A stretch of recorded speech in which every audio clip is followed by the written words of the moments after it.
अल्हम्दुलिल्लाह वकफ़ा वसलामुन अला इबादिहिल्लज़ीना इस्तफ़ा अम्मा बाद।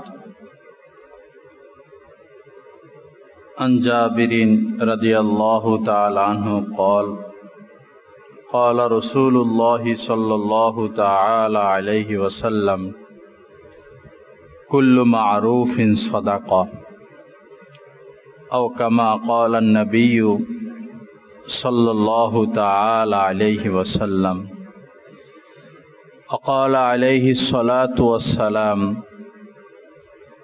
ला तहक़िरन्ना मिनल मारूफ़ि शैआ वलौ अन तल्क़ा अख़ाका बिवज्हिन तल्क़िन औ कमा क़ाल नबिय्यु सल्लल्लाहु तआला अलैहि वसल्लम। अल्लाहुम्मा सल्लि अला सय्यिदिना व मौलाना मुहम्मद व अला आलि सय्यिदिना व मौलाना मुहम्मद व बारिक वसल्लिम।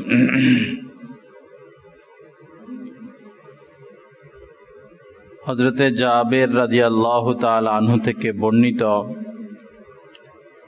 রাসূল করিম সাল্লাল্লাহু তাআলা আলাইহি সাল্লাম ইরশাদ করেন, প্রত্যেক সৎকর্মই সদকাতুল্য। কুল্লু মারুফিন সদাকা, প্রত্যেক সৎ কাজ, ভালো কাজ, নেক কাজ সদকা, অর্থাৎ সদকার সওয়াব পাওয়া যায়। কোরআনে কারীমের মধ্যে আল্লাহ পাক বলেছেন, ফামান ইয়ামাল মিসকালা যাররাতিন খায়রান ইয়ারা, কোন ব্যক্তি যদি অনুপরিমাণও ভালো কাজ করে, একেবারেই সামান্যতম কোনো নেক কাজ করে, ভালো কাজ করে, তো এটাও সে দেখবে আল্লাহ পাকের নিকট থেকে এটার প্রতিদান সে পেয়ে যাবে। বাড়াইতে হবে, সমস্যা হলেও এটা দিয়ে দেন, এটা একটু বাড়াইয়া দেন।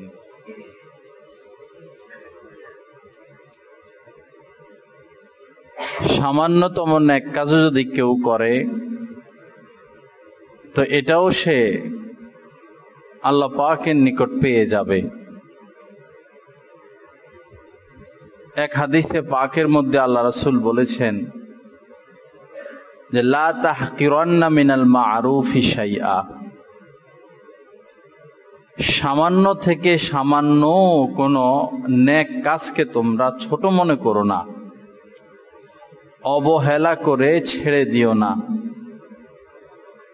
ওয়ালাউ আন তালকা আখাকা বিওজহিন তালকিন,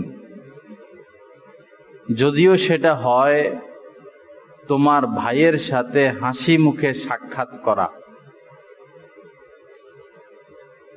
অর্থাৎ কোনো মানুষের সাথে হাসি মুখে সাক্ষাৎ করা, এটাও একটা মস্ত বড় নেক কাজ।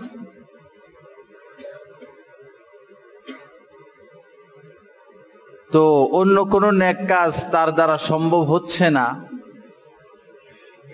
তৎক্ষণাৎ এমন হলো যে কাহারো সাথে সে হাসি মুখে সাক্ষাৎ করা তার দ্বারা সম্ভব। আল্লাহ রাসূল বলেন যে এটাকেও ছোট মনে করবা না, এটাও মস্ত বড় নেক কাজ। আল্লাহ পাক জাল্লা জালালু আমাদেরকে হামেশা কোনো না কোনো ভালো কর্মের সাথে শরীক থাকার তৌফিক দান করেন।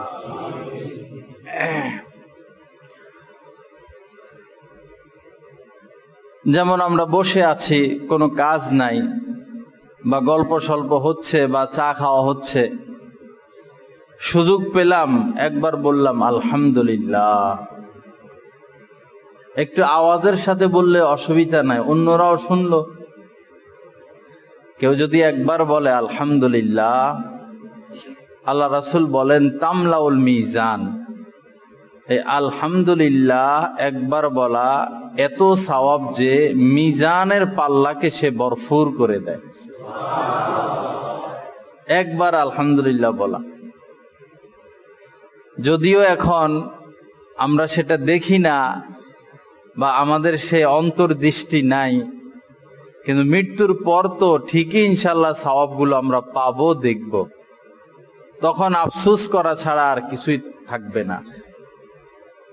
এজন্য সময়টাকে কাজে লাগানো। অযথা মানুষ কত গল্প স্বল্প, অমুক দেশের এই হয়েছে, তমুক দেশের এই হয়েছে। কিছুদিন আগে নির্বাচন গেল ভৈরবে, তো নির্বাচন নিয়ে কত গল্প, কত আলোচনায় আমরা লিপ্ত হয়েছিলাম। একটা হলো জরুরত, 2-4টা কথা জেনে নেওয়া এতটুকু, আর একটা হলো শুধু এটা নিয়েই ব্যস্ত, সারাক্ষণ শুধু এটার আলোচনা, সমালোচনা, গীবত, শেখায়েত। তো আমার আপনার জীবন থেকে নির্বাচন কেন্দ্রিক কত সময় চলে গেল, কত ঘন্টা চলে গেল, কত দিন চলে গেল। আর তো কোনো দিন এই সময় ফিরে আসবে না। পৃথিবীতে এমন কোন রাজা বাদশা নাই, এমন কোন দানবীর নাই যে আমাকে আপনাকে 1 মিনিট সময় হাদিয়া দিবে। অর্থাৎ আল্লাহ যেই পরিমাণ সময় আমাদেরকে দিয়েছেন, হায়াত 60, 70, 80, 90, যতটুকু সময় এটা নির্ধারিত, এর থেকে সামান্য পরিমাণ বাড়িয়ে দেওয়া, 1 মিনিটও বাড়িয়ে দেওয়ার ক্ষমতা কাহারও নাই। ফাইযা জাআ আজালুহুম লা ইস্তাখিরুনা সাআতান ওয়া লা ইস্তাকদিমুন। আল্লাহ পাক কোরআনে কারীমের মধ্যে বলেছেন যে যখন নির্ধারিত সময়ে, একেবারে সুনির্ধারিত সময়ে কারো মৃত্যু চলে আসে, তখন না 1 মুহূর্ত আগে না 1 মুহূর্ত পরে যথা সময়ে তার ইন্তেকাল হয়ে যাবে। তো সময় কতটা গুরুত্বপূর্ণ বিষয়,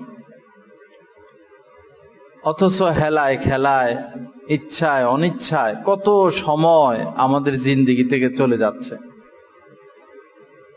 রাসূল করিম সাল্লাল্লাহু তাআলা আলাইহি সাল্লাম বলেছেন, মিন হুসনি ইসলামিল মারই তারকুহু মা লা ইয়ানিহি। একজন মুমিন, একজন মুসলমানের যেটা সবচেয়ে বৈশিষ্ট্যতম কাজ, তার জীবনের যেটা লক্ষণীয় বিষয়, মানে আকর্ষণীয় বিষয়, সুন্দর আর প্রশংসার বিষয়, সেটা হলো মুমিন ব্যক্তি অযথা কোনো কাজে লিপ্ত হবে না, অযথা কোনো কথায় লিপ্ত হবে না। যেই কাজে, যে কথায়, যে কর্মে কোনো দুনিয়াবিও লাভ নাই, আখিরাতেরও লাভ নাই, একজন মুমিন সেই কথা আর সেই কাজে লিপ্ত হতে পারে না। এটা অযথা বিষয়। দেশ গ্রামে দেখা যায় মানুষ দুপুরে খানা খাইয়া বের হয়ে যায়, ছেলেফেলেরা খেলতে চলে যায়, আর বয়স্ক বা মধ্যবয়সী এরা এসে চায়ের দোকানে বসে। এক বসায় আসর, মাগরিব, এশা, রাত্রে 11টা 12টা। দিনের অর্ধেক সময় বা অর্ধেকের থেকে কম সময় শুধু শুধু আলাপ, গল্প, গীবত, শেখায়েত, টেলিভিশন দেখা, গান শোনা, এই নিয়ে ব্যস্ত। অথচ বাজার কত নিকৃষ্টতম স্থান। ইহুদিরা আল্লাহ রাসূলকে প্রশ্ন করেছেন যে সবচেয়ে উৎকৃষ্ট স্থান কোনটি আর সবচেয়ে নিকৃষ্টতম স্থান কোনটি। আল্লাহ রাসূল সোজা জবাব দিয়েছেন যে এটা আমি জানি না। এই প্রশ্নের উত্তর আমি জানি না। আমরা হইলে তো অহংকারে মরে যাইতাম যে এটা শরমের বিষয়, আন্দাজে হইলেও একটা কথা বলে দিয়ে, এটা হইলো মানুষের অভ্যাস আর কি, না জানলেও বলে দিবে। ওয়ালা তাকফু মা লাইসা লাকা বিহি ইলম। কোরআনে কারীমের মধ্যে আল্লাহ পাক বলেছেন যে বিষয়ে তোমার জ্ঞান নাই, অভিজ্ঞতা নাই, সেটা নিয়ে তুমি কেন আলোচনা করবা? আল্লাহ রাসূল বললেন, এটা আমি জানি না। পরে তিনি ওহীর অপেক্ষায় আছেন। জিবরিল আমিন এসেছেন। আসার পরে জিবরিল আমিনকে বললেন যে ইহুদিরা আমার নিকট জানতে চেয়েছেন সবচেয়ে উৎকৃষ্ট স্থান কোনটি আর সবচেয়ে নিকৃষ্ট স্থান কোনটি। জিবরিল আমিন এমন যে সমস্ত নবীদের কাছে উনি তো ওহী নিয়ে এসেছেন, তো উনি তো মহাজ্ঞানী, সব তো ওনার মুখস্থ, কার কাছে কি ওহী নাজিল হয়েছে। এত বড় জ্ঞানী তিনিও বললেন যে আমিও এই প্রশ্নের উত্তর জানি না। পরে জিবরিল আমিন আল্লাহ পাকের নিকট গেলেন।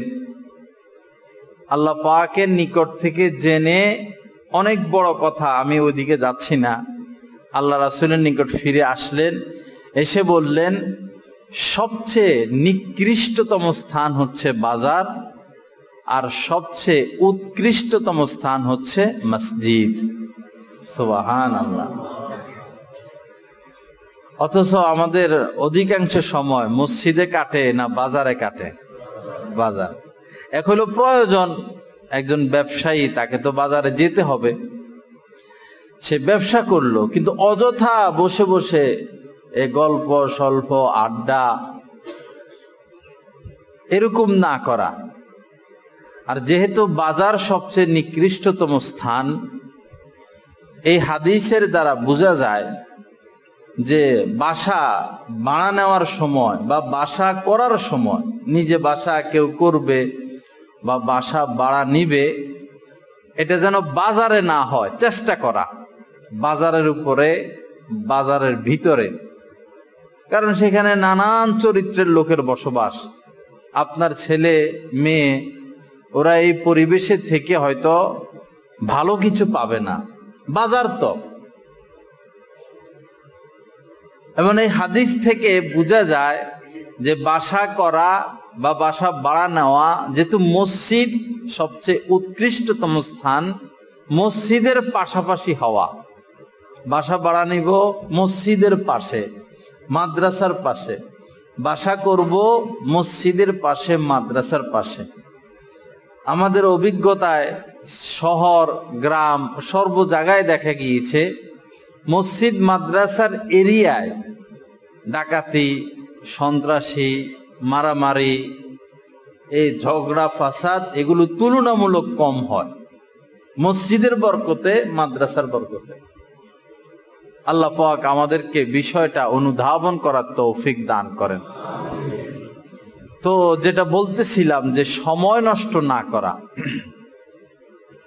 অল্প সময় পেলে অল্প নেক কাজ করে নেওয়া।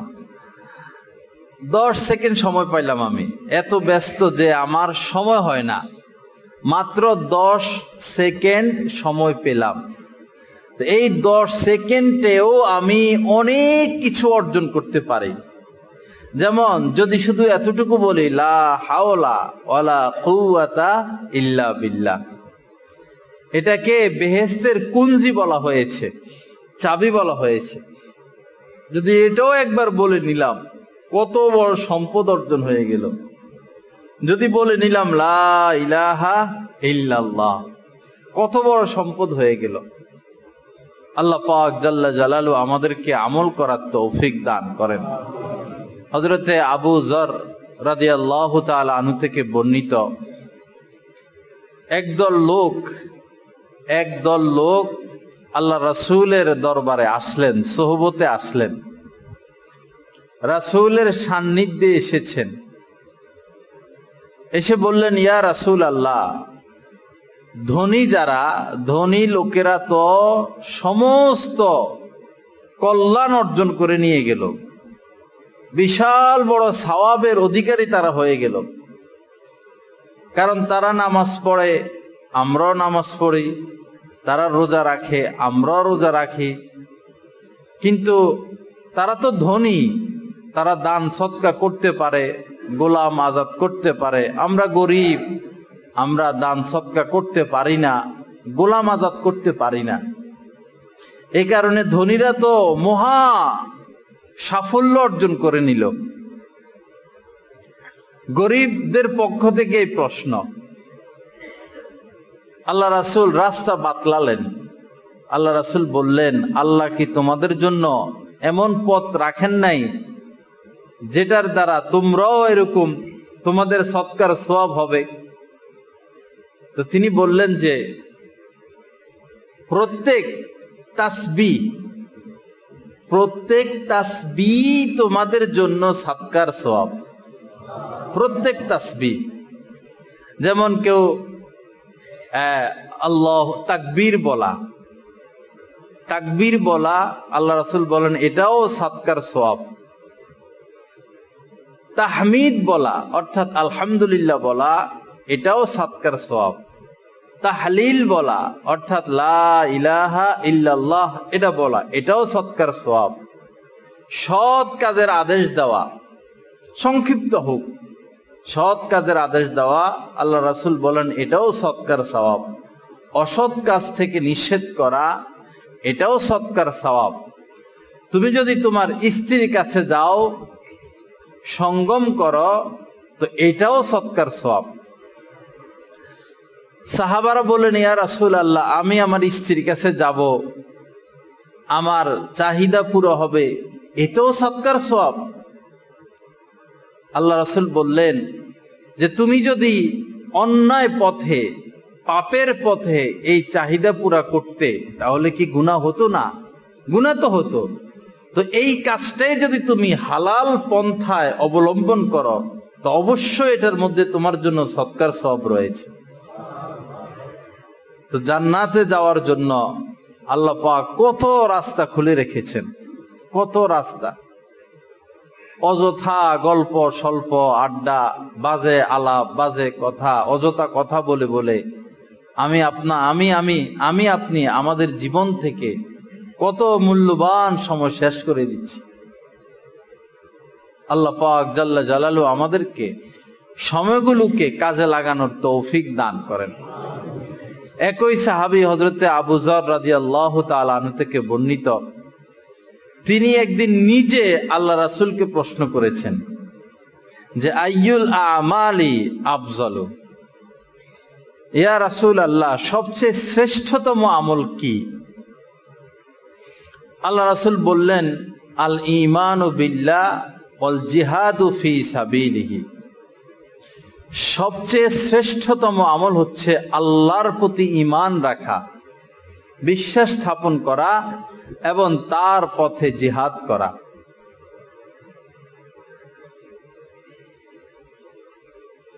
এরপরে সাহাবী প্রশ্ন করলেন, ইয়া রাসূলুল্লাহ, কোন গোলাম আজাদ করা সবচেয়ে বেশি সওয়াবের কাজ? আল্লাহ রাসূল বললেন, যে গোলাম তার মালিকের নিকট সবচেয়ে প্রিয়। সাহাবী বললেন, এটা যদি আমার দ্বারা সম্ভব না হলো আমি কি করব? আল্লাহ রাসূল বললেন, তুমি কোন কারিগরকে সহযোগিতা করবা, কোন শ্রমিক, দিন মজুর, তাদেরকে সহযোগিতা করবা, অথবা কাজে অদক্ষ এরকম কোন ব্যক্তির কাজে সহযোগিতা করবা। এটা তোমার জন্য শ্রেষ্ঠ আমল হবে। দেশ গ্রামে এরকম আছে, পোল ব্রিজ উঁচা, তো ভ্যানওয়ালা বা রিক্সাওয়ালারা টাইনে উঠাইতে পারে না। আমাদের মধ্যে যারা সাহেবজাদা বা একটু গরম সরব, এরা ওই রিক্সায় বসলে বসে আর নামে না। ওইদিকে রিক্সাওয়ালাদের টাইনে উঠাইতে পারে না, এই দিকে তারা আর খেয়াল করে না। তো আমার সুযোগ হলো, আমি রিক্সা একটু ধাক্কা দিয়ে দিলাম, ভ্যান একটু ধাক্কা দিয়ে দিলাম, কত বড় কাজ হয়ে গেল। যিনি দু জাহানের বাদশা রাসূল করিম সাল্লাল্লাহু আলাইহি ওয়াসাল্লাম, এক মহিলা বোঝা নিয়ে যাচ্ছেন, ভারী বোঝা, সে নাড়তে পারে না, ওই মহিলা, তার কষ্ট হচ্ছে। দু জাহানের বাদশা হয়ে তিনি ওই মহিলার বোঝা বহন করেছেন, গন্তব্যে পৌঁছে দিয়েছেন।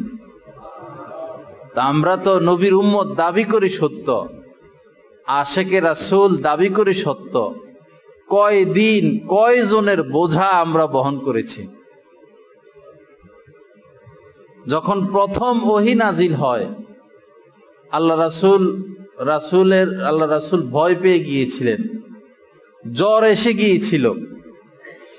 তখন আম্মাজান খাদিজাতুল কুবরা রাদিয়াল্লাহু তাআলা আনহা আল্লাহ রাসূলকে সাহস জুগিয়েছেন। এটা নিয়ম, স্ত্রী বিপদে পড়লো স্বামী সাহস যোগাবে, স্বামী বিপদে পড়লো স্ত্রী সাহস যোগাবে, বন্ধু বান্ধব আত্মীয় স্বজন প্রতিবেশী বিপদে পড়লো অন্য প্রতিবেশীরা তাহাকে সান্ত্বনা দিবে, সহযোগিতা করবে। এটার নাম ইসলাম। আম্মাজান সাহস জুগিয়েছেন, ইয়া রাসূলুল্লাহ, আম্মাজান সাহস জুগিয়েছেন যে আপনি ধ্বংস হবেন না, আপনি বরবাদ হবেন না, আপনি হালাক হবেন না, আপনি শেষ হয়ে যাবেন না। কারণ আপনি আত্মীয়দের সাথে সুসম্পর্ক রাখেন, আপনি যারা বোঝা বহন করতে পারে না তাদের বোঝা বহন করেন, গরিবের সহযোগিতা করেন, অসহায়দেরকে আপনি সাহায্য করেন। এরকম অনেকগুলো কথা বলেছেন। অতএব আপনি কখনো ধ্বংস হবেন না, বরবাদ হবেন না। তো রাসূল বোঝা বহন করেছেন। অনেক সময় দেখা যায় যে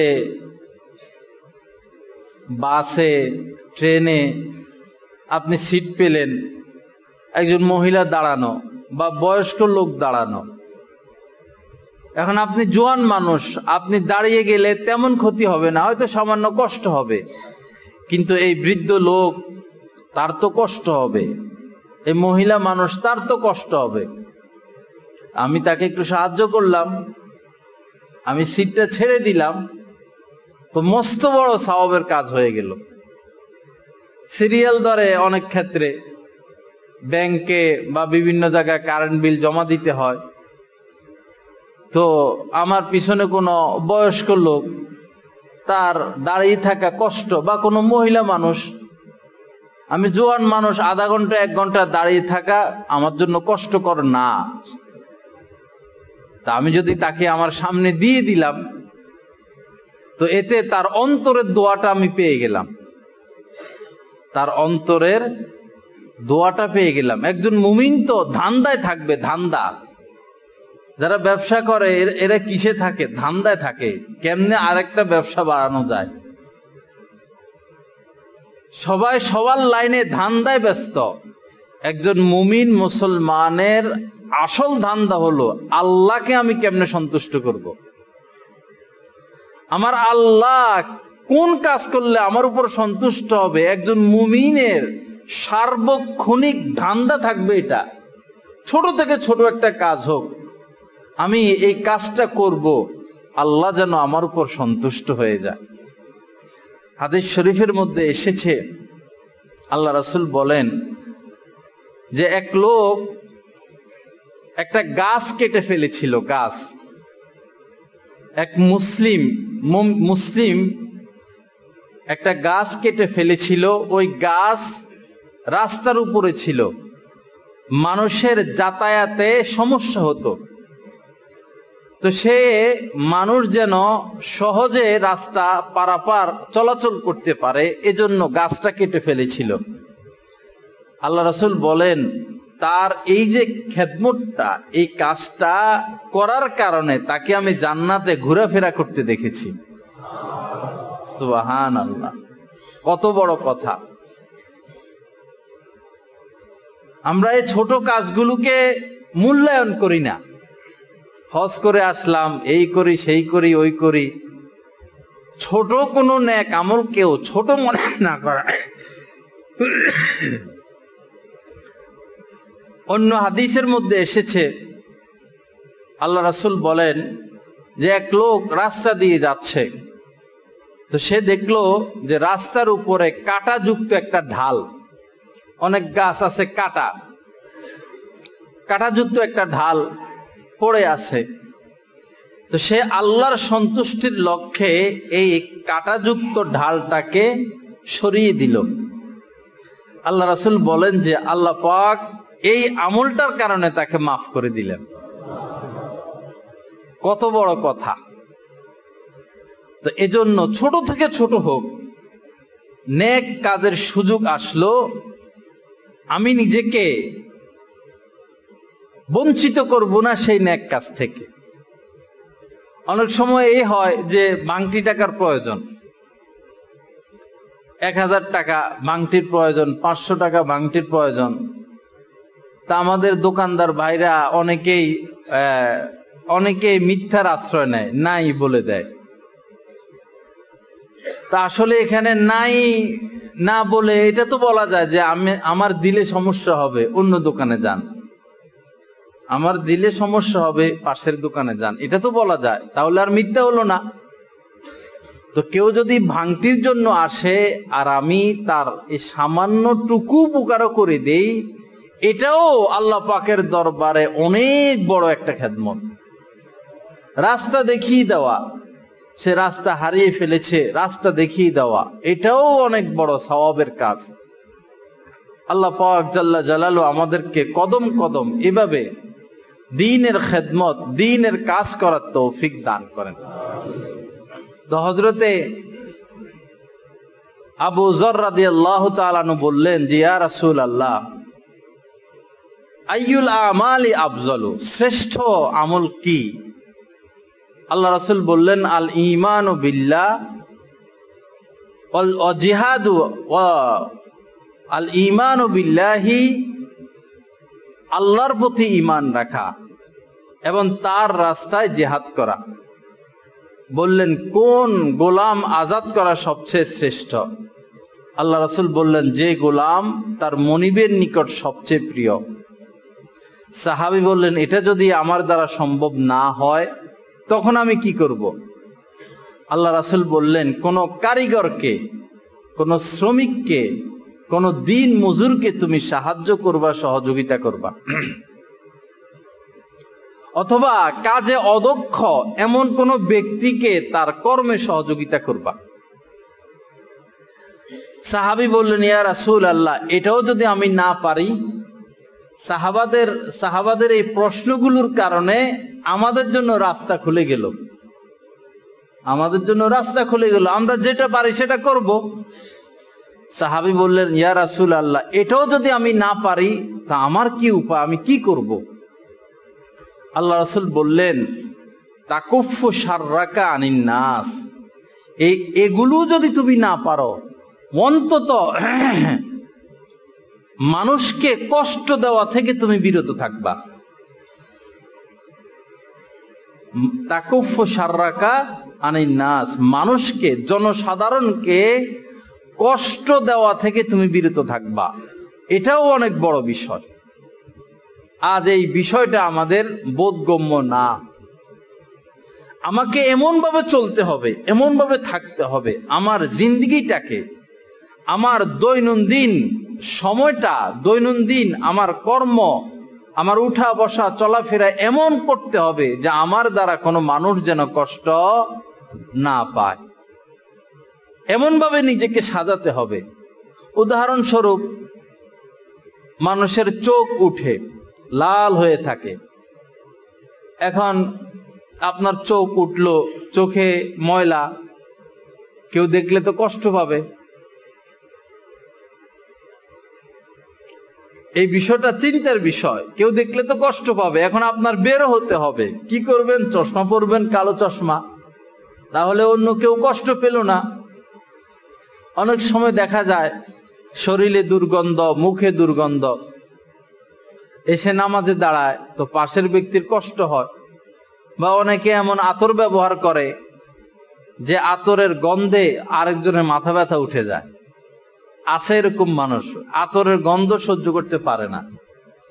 ভাই যদি এত নরমাল আতরই হয় যেটা অন্য সহ্য করতে পারবে না, আমি সেটা কম লাগাইলাম, একবারে তেলের মতো না মাখা।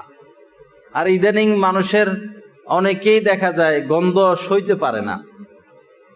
তো এইভাবেও যেন কেউ কষ্ট না পায়, মুখ থেকে দুর্গন্ধ, শরীর থেকে দুর্গন্ধ, বা এলোমেলো থাকা, দাড়িগুলো একবারই বেশি লম্বা হয়ে যাওয়া, টুপি একবারই ময়লা, জামা একবারই ময়লা, ঘামে ভিজা রইছে, দাগ দুগ। এই অবস্থায় আপনি গেলেন কাউকে ইসলামের দাওয়াত দিতে, আপনার শরীর ময়লা, দাঁত লাল হইয়া রয়েছে, মোজ বড় বড়, দাড়ি এলোমেলো, জামা কাপড় ময়লা, শরীরে দুর্গন্ধ, আপনি ইসলামের পক্ষ থেকে নায়েবে রাসূল সেজে, দায়ী সেজে দাওয়াত দিতে গেলেন। এটাই তো দাওয়াত। আপনি নিজেকে পেশ করা, এটাই তো দাওয়াত। এখন সে আপনার থেকে কি পেল যে মুখ থেকে দুর্গন্ধ, শরীর থেকে দুর্গন্ধ, জামা ময়লা, দাড়ি এলোমেলো, এটাই তো সে পেল। এজন্য কাহারো কাছে দিন পেশ করার আগে নিজের মধ্যে দিন আনা, পরিপাটি থাকা, এটা ইসলামের অবিচ্ছেদ্য একটা অংশ। ওই জামানায় চিরুনি কোথায় আর আয়না কোথায়? ওই জামানায় 1500 বছর আগের কথা। এখন চিরুনি আয়না স্বাভাবিক। ওই জামানায় রাসূল ঘরে থাকুক বা সফরে যাক, জিহাদে যাক, যেখানে যাক, রাসূলের সাথে আয়না থাকতো, চিরুনি থাকতো, আতর থাকতো, মেসওয়াক থাকতো। সুবহানাল্লাহ। কি শিখিয়ে গেলেন রাসূল? কি শিখিয়ে গেলেন রাসূল? তো অপরিষ্কার থাকতেন না, অপরিচ্ছন্ন থাকতেন না। তালি লাগিয়েছেন জামায়, এটা সত্য, কিন্তু জামা পরিষ্কার থাকতো, শরীর থেকে সুগন্ধ ছড়াইতে থাকতো।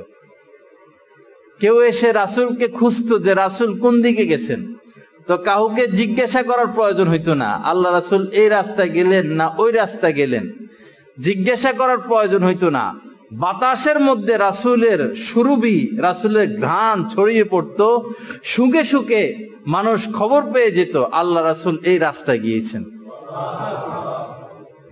তো বুঝতে হবে যে আমাদেরকে দুর্গন্ধ মুক্ত থাকা, নারী হোক পুরুষ হোক। নারীরা এমন সুগন্ধি ব্যবহার করবে যেটা রং ছড়ায়, আর ঘ্রাণটা কম ছড়ায়, রং ছড়াবে। আর পুরুষ এমন সুগন্ধি ব্যবহার করবে যেটা রং ছড়াবে না, কিন্তু ঘ্রাণ ছড়াবে। বর্তমানে বাজারে যে বডি স্প্রে বা সেন্ট, আগে এক সময় সেন্টকে হারাম বলা হতো, এখন ওলামায়ে কেরাম বলেন যে কম দামি যে সেন্টগুলো আমাদের দেশে পাওয়া যায়, বডি স্প্রে বা রুম স্প্রে, এটা হালাল। কারণ এটার ভিতরে যে অ্যালকোহল রয়েছে, এটা হারাম জিনিস দ্বারা তৈরি না। বিশেষ করে মুফতি দেলোয়ার সাহেব এই ফতুয়া দিয়ে থাকেন। তা আমরা সেটা ব্যবহার করতে পারি। স্ত্রীর কাছে স্বামী যাবে, স্বামীর কাছে স্ত্রী যাবে, পরিপাটি হয়ে যাওয়া, সেজে গুজে যাওয়া। রাসূল কি শিক্ষা দিলেন? সব তো আমাদেরকে সেখান থেকে শিখতে হবে। শুধু গদ বাঁধা হাদিস পড়ে গেলাম, হাদিস পড়ায়া গেলাম, হাদিস শুনে গেলাম, মর্ম উপলব্ধি করা, এটা আমাদের স্বাভাবিক মানুষের জন্য এটা দুর্লভ বিষয়। একটা হাদিসের মর্ম কি, উদ্দেশ্য কি, কেন রাসূল এই কথা বলেছেন, এটার ব্যাখ্যা বিশ্লেষণ কি, অনেকে পড়ে শেষ করে ফেলায়, পুরা তর্জমা, পুরা কয়েক হাজার হাদিস পড়ে ফেলায়, অথচ এখনো মুখে দাঁড়িয়ে আসে নাই, গায়ে পাঞ্জাবি আসে নাই, নামাজ ঠিক হয় নাই, গীবত থেকে বাঁচে নাই। তো ভাই এত পড়ে কি করলেন? আপনার তো বাস্তবে কিছু হলো না। তো রাসূল যখন কোন সফর থেকে ফিরে আসতেন, মদিনার কাছাকাছি এসে একদিন এখানে অবস্থান করতেন। এই মদিনা ভৈরব বাজার, এখানে এসে থাকতেন, বাসায় যাইতেন না, ঘরে যাইতেন না। সবাই সাহাবারা সহ এখানে তাঁবু গাড়তেন, এখানে থাকতেন। কেন? যে সাহাবারা, আল্লাহ রাসূল দীর্ঘদিন বাহিরে ছিলেন, হয়তো 1 মাস, হয়তো 15 দিন, হয়তো 1 সপ্তাহ। এখন হঠাৎ করে যদি বাড়িতে চলে আসে, হয়তো ঘর এলোমেলো, হয়তো স্ত্রী পরিপাটি না, অপরিষ্কার, অপরিচ্ছন্ন, তো যেন স্ত্রী পরিপাটি হতে পারে, পরিচ্ছন্ন হতে পারে, নিজেকে স্বামীর জন্য প্রস্তুত করতে পারে, পাক সাফ হতে পারে, এই সময়টা দেওয়ার জন্য আল্লাহ রাসূল সফর থেকে এসে বাড়ির কাছে এসে বাড়িতে আসতেন না, অপেক্ষা করতেন যেন তারা প্রস্তুত হতে পারে। সুবহানাল্লাহ, কি শিক্ষা ইসলাম আমাদেরকে দিল! এজন্য হুট করে বাড়িতে চলে না আসা, হুট করে কাহারো বাড়িতে চলে না যাওয়া, খবর দিয়ে যাওয়া। কোনো আত্মীয়র বাড়িতে গেলে এক তো হলো, হযরত থানভী রাহমাতুল্লাহ আলাইহি লিখেছেন, খাওয়ার সময় না যাওয়া, সবাই খাইতে বসছে দুপুর বেলা, তারা তো তাদের অনুমানে খানা পাকালো, আপনি হুট করে যাইয়া উঠলেন, এখন তারা খাবে না আপনারা খাওয়াবে, মাছ বাজি করছে 5টা, তারা মানুষও 5 জন, এখন আপনি গেলে তো আপনার একটা টুকরা দিতে হবে, আরেকজনের উপর তো জুলুম হলো। এজন্য খাওয়ার সময় না যাওয়া, যেতে হলে খেয়ে যাওয়া, দুইকেই বলে দেওয়া যে আমি খেয়ে এসেছি, আপনারা নিশ্চিন্ত থাকেন। এটা ইসলামের শিক্ষা। বলে যাওয়া আমি অমুক দিন আসব, অমুক সময় আসব। অনেক মানুষ আছে জ্ঞান বুদ্ধি একটু কম, আকল কম, 2-3 জন বসে চাটা খাচ্ছে, নাস্তা খাচ্ছে, আইসেই বসে যায়। এক তো হলো যদি ওরকম ঘনিষ্ঠতা থাকে, ওরকম সম্পর্ক থাকে, ওরকম মোহাব্বত থাকে, তখন তারাই তো চাইবে সে বসে যাক। আপনার সাথে ওই ব্যক্তিদের ঘনিষ্ঠতা ওরকম না, মোহাব্বত ওরকম না, আপনি এসে বসে যান, তারা চায় না, তখন তো আপনার বসে যাওয়া উচিত না। আল্লাহ পাক আমাদেরকে সামাজিক জ্ঞানগুলো নসিব করেন। আল্লাহ পাক আমাদের ইসলাহ এবং তাসকিয়া নসিব ফরমান। তো সাহাবীকে আল্লাহ রাসূল সর্বশেষ কথা যেটা বলেছেন যে তাকুফু শাররা কানিন নাস, এতগুলো নেক কাজ যদি তোমার দ্বারা সম্ভব নাই হলো, অন্তত তুমি নিজেকে এমন ভাবে তৈরি করো, এমন ভাবে সাজাও, এমন ভাবে নিজেকে প্রস্তুত করো যে তোমার দ্বারা যেন কেউ কষ্ট না পায়। কথাটা ছোট, তাকুফু শাররা কানিন নাস, ছোট্ট একটা কথা, কিন্তু এটার ভিতরে সাগর মওজুদ। এই কথার ভিতরে কি মওজুদ? সাগর মওজুদ। সুবহানাল্লাহ। এটা সম্পর্কে যদি লেখালেখি শুরু হয় তাহলে কয়েক হাজার বই পুস্তক লেখা শেষ হয়ে যাবে, কিন্তু এই কথার ব্যাখ্যা শেষ হবে না। কত ভাবে, কত পদ্ধতিতে আমার আপনার দ্বারা মানুষ কষ্ট পায়, আর এই দিক নির্দেশনাগুলো হাদিসে দেওয়া আছে। এই দিক নির্দেশনাগুলো কোরআনের মধ্যে বর্ণিত আছে, হাদিসে বর্ণিত আছে। আল্লাহ পাক আমাদেরকে এই কথাগুলো বোঝা এবং আমল করার তৌফিক দান করেন। তো এই ক্যাটাগরির আরেক হাদিস এরকম, হযরত আবু হুরায়রা রাদিয়াল্লাহু তাআলা আনহু এসে আল্লাহ রাসূলকে বললেন, ইয়া রাসূল আল্লাহ, ধনীরা তো অনেক বড় মর্যাদা অধিকারী হয়ে গেল, অনেক উপরে হয়ে গেল, উপরে চলে গেল, অনেক সওয়াবের অধিকারী হয়ে গেল, কারণ তারা তো ধনী, আমরা গরিব। তারা নামাজ পড়ে, আমরাও নামাজ পড়ি, তারা রোজা রাখে, আমরাও রোজা রাখি, কিন্তু তাদের টাকা পয়সা আছে, তারা দান সদকা করতে পারে, আমরা তো দান সদকা করতে পারি না। এই কারণে তো আমরা তাদের থেকে নেকির দিক থেকে অনেক নিচে, তারা তো নেকি আর সওয়াবের দিক থেকে অনেক উপরে, আমাদের কি উপায় হবে? সাহাবাদের সার্বক্ষণিক এটাই চিন্তা ভাবনা ছিল, গবেষণা ছিল, চেষ্টা ছিল। কিন্তু আমাদের বর্তমানের প্রতিযোগিতা হলো টাকা পয়সা নিয়া, ব্যবসা নিয়া, ক্ষমতা নিয়া, বাড়ি বানানো নিয়া। আমাদের প্রতিযোগিতা হয়ে গেল দুনিয়া কেন্দ্রিক, আর তাদের প্রতিযোগিতা ছিল আখিরাত কেন্দ্রিক। আল্লাহ রাসূল হযরত আবু হুরায়রা রাদিয়াল্লাহু তাআলা আনহুকে বললেন যে আমি কি তোমাদেরকে, হাদিসটা বর্ণিত হযরত আবু হুরায়রা থেকে, তিনি বলেন যে গরিব সাহাবা যারা মুহাজির হিজরত করে এসেছেন, এরকম অনেক গরিব সাহাবারা এসে আল্লাহ রাসূলকে বললেন, এই কথাটা বললেন যে ধনীরা তো অনেক উপরে উঠে গেল, অনেক সওয়াবের অধিকারী হয়ে গেল, কারণ তারা তো দান সদকা করতে পারে, আমরা তো পারি না। নামাজ তারাও পড়ে, আমরাও পড়ি, রোজা তারাও রাখে, আমরাও রাখি, কিন্তু আমরা তো সদকা করতে পারি না। তখন এই গরিব মুহাজির সাহাবাদেরকে আল্লাহ রাসূল বললেন যে আমি কি তোমাদেরকে এমন একটা আমলের কথা বলবো, এমন একটা আমলের কথা বলবো যে আমলটা করলে তোমরা ওই ধনীদের নাগাল পেয়ে যাইবা, ওই ধনীদের নাগাল পেয়ে যাইবা। মানে তারা দান সদকা করে যা অর্জন করলো, দান সদকা ছাড়াই তোমরা তা অর্জন করবা। এই হাদিসকে হাদিসে গোরাবা বলা হয়, মানে এই আমলকে গরিবদের হাদিস। হাদিসে গোরাবা, গরিবদের হাদিস, গরিবদের করণীয়। তো আল্লাহ রাসূল বললেন যে তোমরা এই আমলটা করলে ধনীদের নাগাল পেয়ে যাইবা, এবং যারা তোমাদের পরে আসবে তাদের থেকেও তোমরা উপরে থাকবা এবং তোমরাই শ্রেষ্ঠ থাকবা। এই আমলটা যারা করবে নিয়মিত, আল্লাহ রাসূল ওই সাহাবাদেরকে বলেছেন যে তোমরাই সকলের উপর শ্রেষ্ঠ থাকবা, তোমাদের সমকক্ষ আর কেউ হতে পারবে না। বাকি তোমাদের ন্যায় যারা কিয়ামত পর্যন্ত আমল করবে তারাও এই মর্যাদার অধিকারী হবে। তার মানে আমাদের জন্য সুযোগ আছে। আল্লাহ রাসূল বললেন যে 5 ওয়াক্ত নামাজের পরে 33 বার সুবহানাল্লাহ বলবা, পড়বা, 33 বার আলহামদুলিল্লাহ পড়বা, আর 34 বার আল্লাহু আকবার পড়বা। বা সর্বমোট হয়তো 3-4 মিনিট বা 5 মিনিট তো মনে হয় না লাগবে, 5 মিনিটই ধরলাম। এই 5 মিনিট যদি 5 ওয়াক্ত নামাজের পরে আমরা ব্যয় করি, এটা তো শিখারও কিছু নাই। সুবহানাল্লাহ তো আমরা পারি, আলহামদুলিল্লাহ পারি, আল্লাহু আকবারও পারি।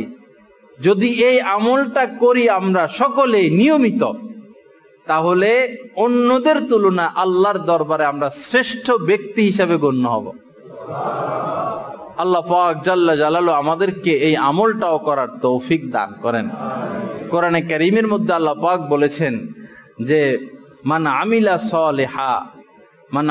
সালিহান ফালিনাফসিহি, কেউ যদি কোনো ভালো কাজ করে, নেক কাজ করে, ভালো কাজ করে, নেক কাজ করে, সৎ কাজ করে, কাহারও কোনো উপকার করে, তো এটা তার ভান্ডে এটা জমা থাকবে।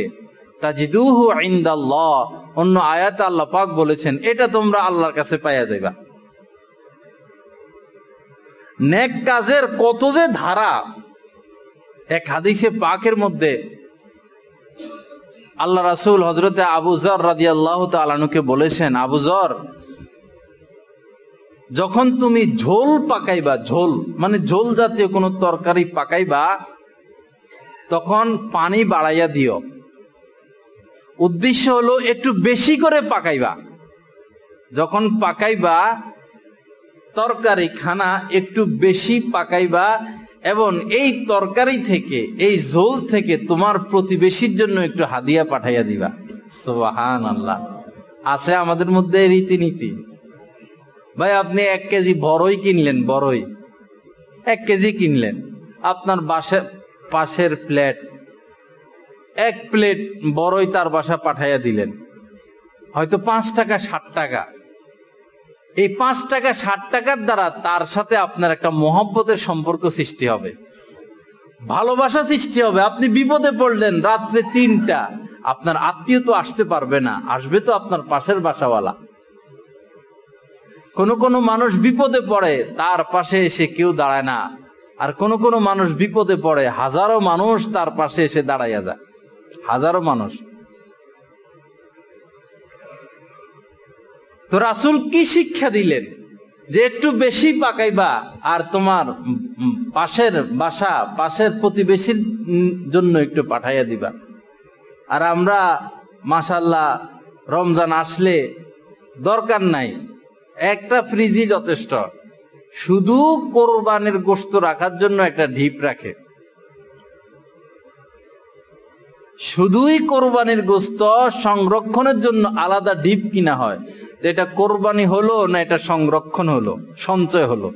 কোরবানি তো উৎসর্গ, বিলিয়ে দেওয়া, আনন্দ। গরু জবাই করলাম 5টা, 500টা বিলাইয়া দিলাম, এটা না আনন্দ, খুশি? 1 শরিক দিলাম, আমার অংশ আমি রাখলাম, 2 অংশ আত্মীয় স্বজন বন্ধু বান্ধবের কাছে পাঠাই দিলাম, এটা না আনন্দ, এটা না খুশি? জমাইতে জমাইতে জমাইতে জমাইতে পরে ওই টাকা পয়সাই বিপদের কারণ হয়। ওই টাকা পয়সাই বেশি সম্পদশালীদের জন্য বিপদের কারণ হয়। ও আর ঘুম আসে না, এত টেনশন, এত বিপদ, এত সমস্যা। আল্লাহ পাক আমাদেরকে হেফাজত করেন। অন্য হাদিসে আল্লাহর রাসূল সমস্ত মুসলিম নারীদেরকে উদ্দেশ্য করে বলতেছেন, হে মুসলিম নারীগণ, সমস্ত মুসলিম নারীদেরকে বলতেছেন, হে মুসলিম নারীগণ, তোমাদের প্রতিবেশী, তোমার প্রতিবেশীর পক্ষ থেকে যদি সামান্য হাদিয়াও তোমার বাসায় আসে, ওই যে 1 প্লেট বড়ই, সামান্য হাদিয়াও যদি আসে, এটাকে তোমরা তুচ্ছ মনে করবা না, যদিও তাহা বকরির একটা খুরা হোক, বকরির পা। যদিও তোমার প্রতিবেশী তোমাকে হাদিয়া স্বরূপ তোমার বাসায় বকরির একটা খুর পাঠালো, তুমি এটাকে তুচ্ছ মনে করবা না, তুমি আনন্দ চিত্তে ওই বকরির খুরকে গ্রহণ করবা। সমস্ত নারীদেরকে এটা বলে দিয়েছেন। আর এই হাদিসের মধ্যে এটাও বলে দিয়েছেন ইঙ্গিত যে তুমিও একা একা খেও না, একা একা খেও না। লাইসাল মুমিন আল্লাযী ইয়াশবাউ ওয়া জারুহু জাইউন ইলা জামবিহি। আল্লাহ রাসূল বলেন, সে কোনোদিন প্রকৃত মুমিন হতে পারে না। ওই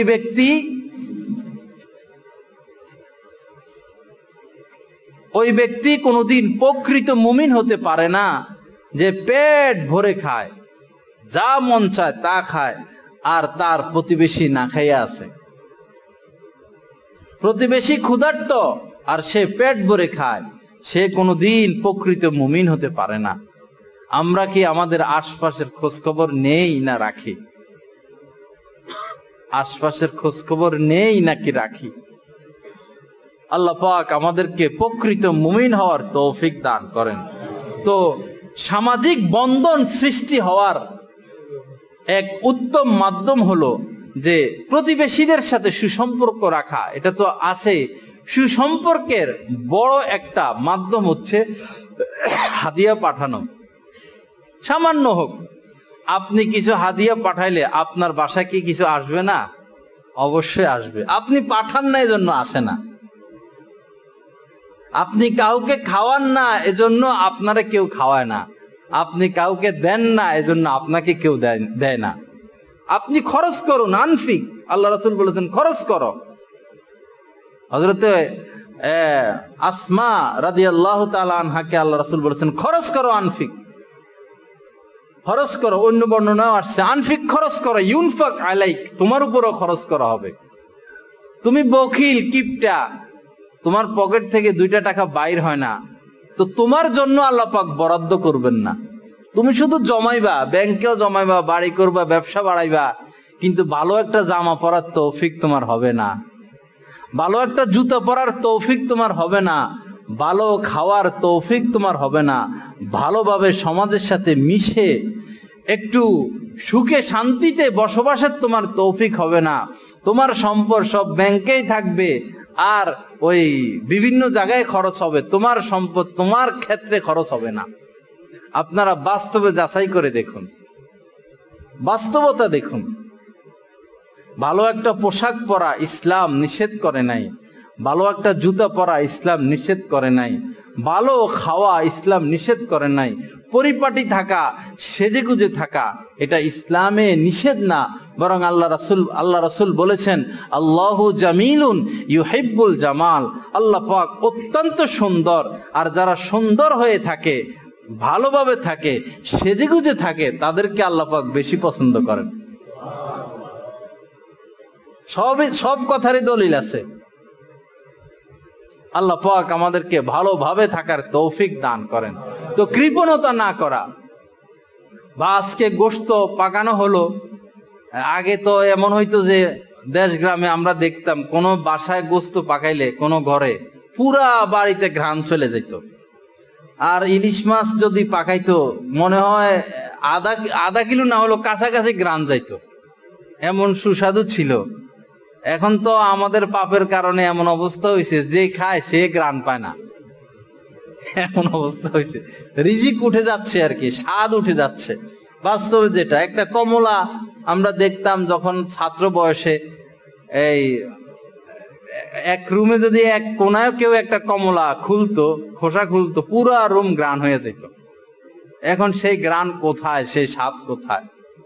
মানুষের স্বাদ আর তৃপ্তি চলে গেছে ক্ষমতার দিকে, সম্পদ সঞ্চয়ের দিকে। এজন্য রিজিকের স্বাদও উঠে যাচ্ছে। খাইলেই সমস্যা, ভাত খাইলেই সমস্যা। এখন ডাক্তার বাইরে হইলো না, ভাতে বন্ধ করে দিছে, ভাতও বন্ধ, রুটিও বন্ধ, মিষ্টি জাতীয় সব বন্ধ, ডায়েট করো।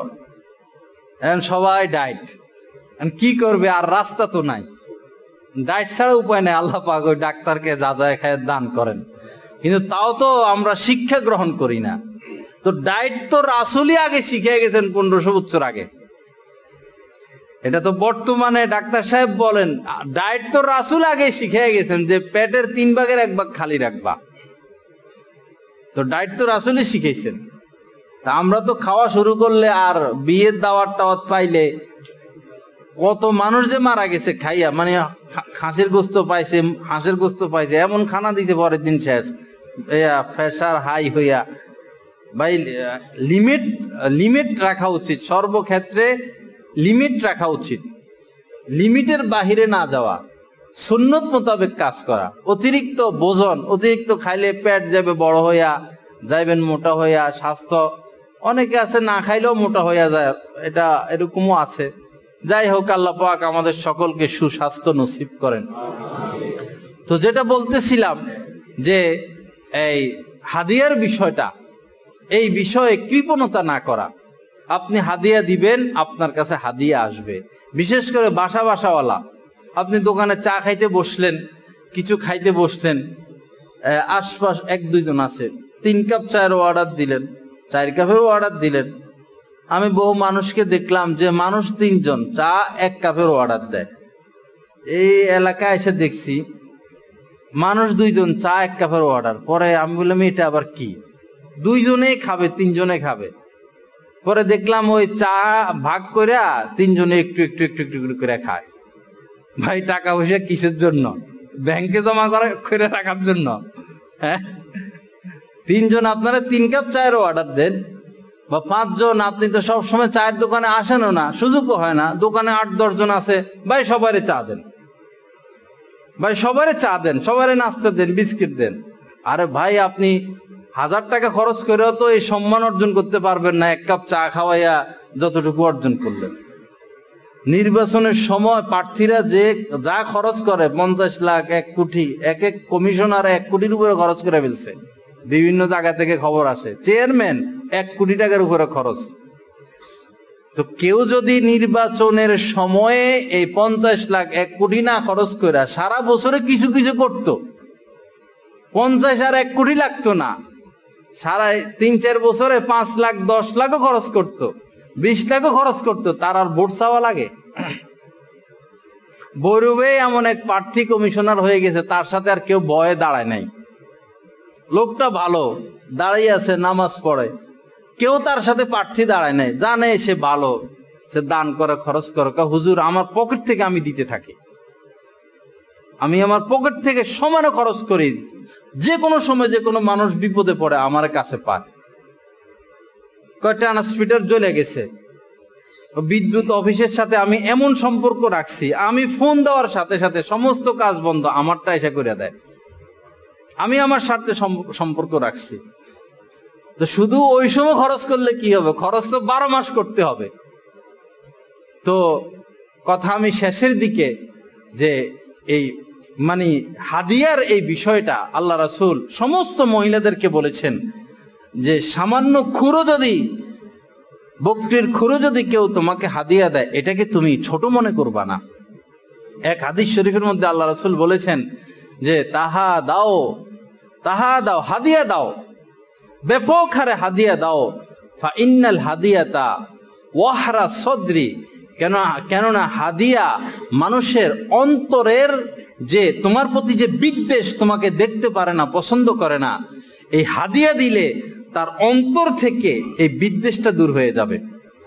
যার সাথে দুশ্মনী রেখে তো কবরে যাওয়া যাবে না, আপনাকে দেখতে পারে না, পছন্দ করে না, তার সাথে আপনি সুসম্পর্ক কেমনে কায়েম করবেন? আল্লাহ রাসূল রাস্তা বাতিয়ে দিয়েছেন যে হাদিয়া দাও, তাহা দাও তাহাব্বু। এক হাদিসে আল্লাহ রাসূল বলেছেন যে হাদিয়া দাও, হাদিয়ার দ্বারা তার সাথে তোমার মহব্বত সৃষ্টি হবে। হাদিয়া বোর সাথে মিলে না, ঘরে গেলেই শুরু হয়, বউ হয়ে যায় দারোগা, আপনি হয়ে যান আসামি। যাওয়ার সময় মুরগির ফ্রাই নিয়ে যাবেন, এটা সেটা নিয়ে যাবেন, গোপনে গোপনে তারা কিছু খাওয়াইবেন, তার হাতে 500 টাকার নোট দিয়ে দিবেন, বা আপনি আর একটু বড় লোক, 5,000 টাকা দিলেন, 10,000 টাকা দিলেন, আপনার স্বার্থে আপনি তাকে হাতে রাখতে হবে। ওই যে কিছু গরু আছে না, দুধ দেয় 5-7 কেজি, কিন্তু কাছে গেলে লাথি মারে। এখন বেশিরভাগ স্ত্রী এরকম, বেশিরভাগ মহিলা এরকম, কিছুই করার নাই, এইভাবেই জীবন কাটাইতে হবে। তো ওই গরুর থেকে দুধ তো দেয় 5-7 কেজি, একবারে ঘন, খুব সুস্বাদু, ধবধবে সাদা। অন্য গরু দেয় 2-2.5 কেজি, কি করবেন? তো একজনে মাথা মোছে, একজনে পিঠ মোছে, 2-3 জন যায়, একজনে আগে ন ন ন করে মাথা মোছে, একজনে পিঠ মোছে, পরে আস্তে আস্তে ওই দুধের যেটা নেয় এটা নিয়ে আস্তে আস্তে আস্তে আস্তে 5 কেজি। তাদের সাথে যদি ভালো সম্পর্ক না রাখেন, আমরা যদি না রাখি, তো তাদের থেকে যে সুখ, সেই সুখ পাওয়ার রাস্তা নাই। সামাজিক কারণে তাদের মন মানসিকতা বিকৃত হয়ে গেছে। আল্লাহ পাক বিষয়গুলো আমাদেরকে অনুধাবন করার তৌফিক দান করেন। যা কিছু আলোচনা হলো, আল্লাহ পাক নিজ কর্মে আমাদের সকলকে আমলের তৌফিক দান করেন। ওয়া আখিরু দাওয়ানা আলহামদুলিল্লাহি রাব্বিল আলামিন ওয়া সাল্লাল্লাহু আলা নবিয়্যিল কারীম।